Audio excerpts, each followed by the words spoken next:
ಗೃಹ ಸಚಿವರ ನೇತೃತ್ವದಲ್ಲಿ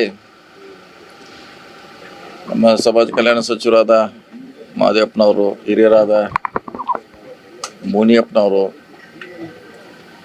ತಿಮ್ಮಾಪುರ ಅವರು ಮತ್ತು ಎಲ್ಲ ಸಚಿವರು ಮತ್ತು ವಿಧಾನ ಪರಿಷತ್ತಿನ ಸದಸ್ಯರು ಒಳಗೊಂಡು ಸುಮಾರು ಸಮಾಜದ ಹಿತದೃಷ್ಟಿಯಿಂದ ಮತ್ತು ಪಕ್ಷದ ಹಿತದೃಷ್ಟ ಹಲವಾರು ವಿಚಾರಗಳನ್ನು ಇವತ್ತು ಚರ್ಚೆ ಮಾಡಿದ್ವಿ. ಮೊದಲನೇದಾಗಿ ಬರುವಂಥ ಜಿಲ್ಲಾ ಪಂಚಾಯತಿ ಮತ್ತು ತಾಲೂಕು ಚುನಾವಣೆ ಬಗ್ಗೆ ಚರ್ಚೆ ಮಾಡಿದ್ದೇವೆ.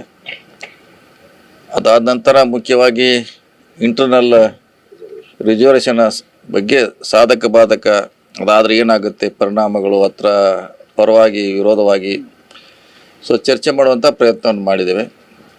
ಇದ್ರ ಜೊತೆಗೆ ನಮ್ಮ SC ಮತ್ತು ST ಬಹು ಪ್ರಮುಖವಾಗಿರುವಂಥ SCP TSP ಇನ್ನೂ ಸ್ಟ್ರೆಂಥನ್ ಮಾಡಬೇಕು. ಕೆಲವು ಹಳೆ ಸ್ಕೀಮ್ ಇದೆ, ಅದನ್ನು ತೆಗೆದುಹಾಕಿ ಏನು ಸಮಾಜಕ್ಕೆ ಉಪಯುಕ್ತ ಇದೆ ಅದನ್ನು ಅಳವಡಿಸ್ಕೊಳ್ಳಲಿಕ್ಕೆ ಮುಖ್ಯಮಂತ್ರಿಗಳನ್ನು ಭೇಟಿ ಆಗಬೇಕು. ಅವರಿಗೆ ಇವೆಲ್ಲ ಕನ್ವಿನ್ಸ್ ಮಾಡಲಿಕ್ಕೆ ನಿರ್ಧಾರ ಮಾಡಿದ್ದೇವೆ.